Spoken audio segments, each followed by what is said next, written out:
Hey, what is up everyone? Welcome back to another non-new high-grade Gundam review, and this right here is the high-grade Gundam Nadleeh from Gundam 00. As you can see from this box, this came out in 2008. But from that blue Bandai logo, this has been reprinted sometime in the last couple of years, so as far as I know, it's still in production. Which is kind of odd because I've always seen this particular box right here and thought it looked faded with age. Not that this is actually the box art in its original format, it's so oddly faded. I know it's meant to be like some kind of glow or something like that, and I'm totally getting off the point, but very odd. Anyway, the sides are not in English because this is before they translated the boxes, so let's just crack it open and see what we've got. So as usual, we're gonna go in from the bottom because that's where the manual will be at. This is a very simplistic kit, so there's not a whole lot of manual here. As for runners, we've got 1 bag with 1 in it, 2 bag with 3 in it, and 3 bag with 2 in it, if you can follow what I just said. As for the runners we have in here, we've runner A separated into white, yellow, and clear. Runner B, some more armor parts, also in white. Runner C, then in gray. Runner D in red, and this is all those squidgy rubber parts for the hair.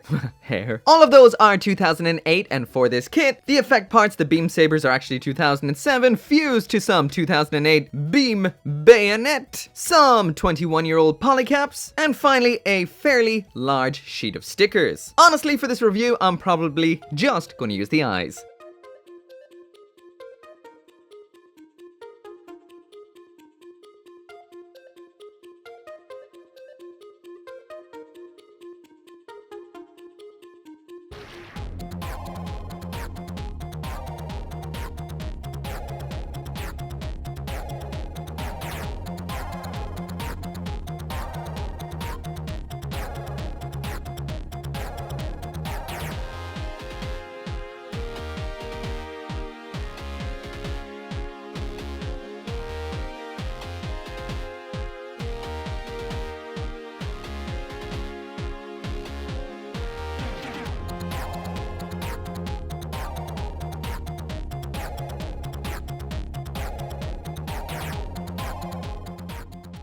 So there we go, there is Nadleeh out of the box snapped together with a little bit of extra effort, just a little bit. First off, I will mention that when this was just snapped together, even with the stickers underneath the GN condensers, it was extremely plain. This is so predominantly white it looks like a kind of blank kit, something for painting whatever color you want, which I guess in essence it is, but honestly, it was way too blank. So in order to combat this, I did use more stickers than I had initially intended to use. I did use some of the ones down here, which are for the GN cabling. Those were just to break up the sea of white, which was the legs. I used all of the ones up here for underneath the GN condensers, mainly because getting those plastic parts off once the kit is complete is nigh on impossible. So I did use them in the arms, this side of the head, and inside of the chest. I used the red one right there, which is K. This is something I've never seen before, and that is a sticker for the chin part there. If I didn't use that sticker, it would have been just plain white, and I did use the red ones for on top of the head, because it didn't look like Nadleeh without them. And of course, I did use the eye stickers as well. I panlined some of the, what I refer to as vanity areas of the kit, aka the parts that are probably going to end up in the thumbnail, and what I ended up with in essence was something that doesn't look too bad from the front, but I didn't do anything wrong back, so it does look quite plain. Let's give it a spin. By design, Nadleeh is somewhat of a simple mobile suit in general, but the color separation on this is extremely basic, so of course you're going to have to either use the stickers or paint it up. But besides that, the molding on this is very nice, the detailing is nice, everything is where it should be, and on the whole,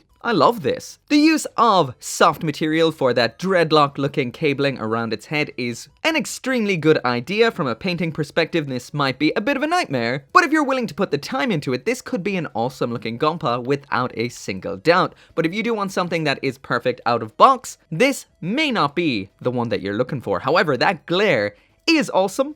And pretty much all the basics are here. So there is an example of the high-grade Nadleeh beside this year's high-grade Gundam Pluton. This will definitely give you a good example of just how far Gunpla has come in 12 years, that even this more detailed, more intricate, and more over-the-top design is still all color accurate. The only sticker on this is inside of that cockpit in the chest, and you can't even see that. But once again, given the fact that there is 12 years between both of these releases, one is premium Bandai, and one is a lot more expensive, makes this 12-year-old Gundam still quite impressive in its own basic way. All of the hallmarks that make up an older kit are definitely present, which includes some fairly large surface skate marks, including inside of curved areas, seam lines aplenty, and we've got some mold lines in here as well, but they're not so bad. So, as is often the case with an older kit, it does require a little bit of extra cleanup compared to newer, more contemporary kits.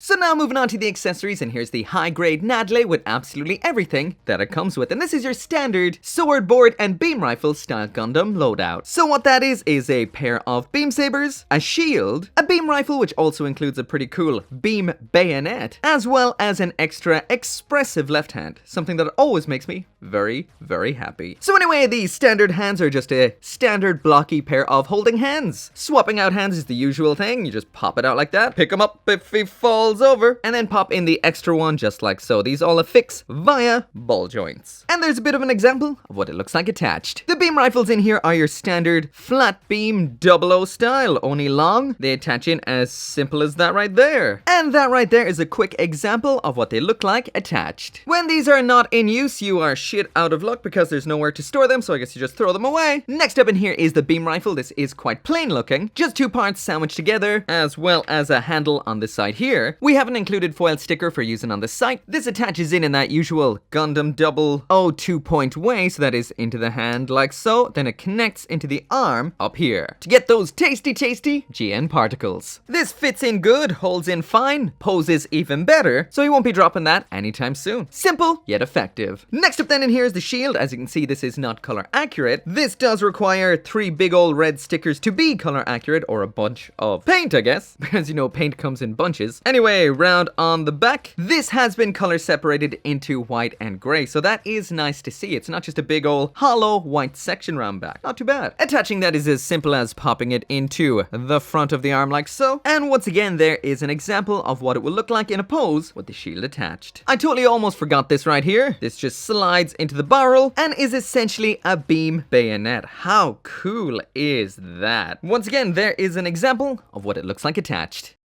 So now moving on to the build and the articulation end. Although this right here is a simple kit, simple can be extremely advantageous because this is incredibly durable feeling. This is so solid. And even though the articulation is a little bit limited, you can still get some great poses. So first up at the neck, we've got your average giggity goo. That is hinge down bottom, ball joint up top. So there it is, looking down, looking up, side to side is blocked, but not as blocked as you'd expect with something with a whole bunch of hair. So yeah, not bad at all. We have a moving mechanism inside of the shoulder, which allows this segment to move forward and back. That is pretty cool. The shoulder itself is a peg into a polycap. So there is the arm all the way up. Very nice. We've got full rotation. Shoulder armor moves independently. Full rotation at the upper arm. We've got a single bend joint at the elbow, so it doesn't go too far, but it's not the worst. Average ball joint here at the wrist. The waist on this is not a polycap ball like we usually get. It's just a hinge that allows it to move back and forward like so. So there is no side to side whatsoever, but we do have that rotation.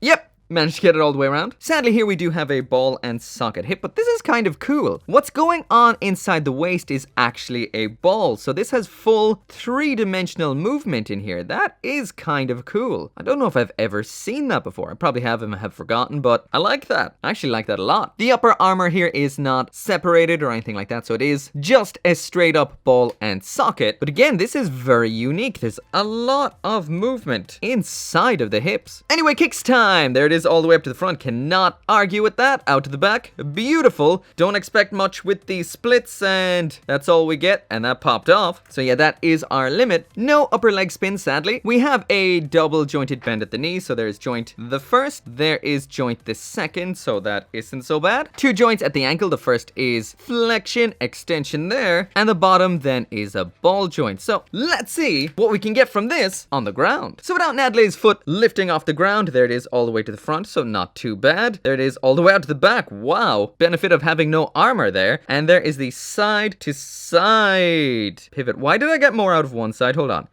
side to side. The joint in there is slightly off center, giving us much more outward movement. That is smart. So the high grade Nadleeh is not going to be winning any pose off contests, but what it does have works quite well. It is solid, and in general it is fun to pose. So no crazy poses, but we have some simple fun ones. So anyway, that right there is it for the review, and by definition the high grade Nadleeh should be bronze tier. The color accuracy isn't great, it relies heavily on stickers, the articulation is basic at best, it does have a lot of old school issues like mold lines, seam lines, big old gate marks, but there's just something about how all the elements of this kit fit together that makes it better than the sum of its parts. It's solid, it's fun to play around with, it does look great, and if this is pan lined up and given a little bit of extra detailing, it will look fantastic. And I'm talking a little bit of paint, or even just some heavy pan lines. Not anything over the top. This kit is solid and it's fun to pose. It looks great, and to me, this is still silver tier. Silver tier is usually what I feel is average for a high grade, but this would lose a lot of points because of its deficits. But the entire package just works so well that I love this, and I'm sure you would too. Anyway, as always, thank you so much for watching. Make sure to come back for more Gunpla reviews, and I will see you next time.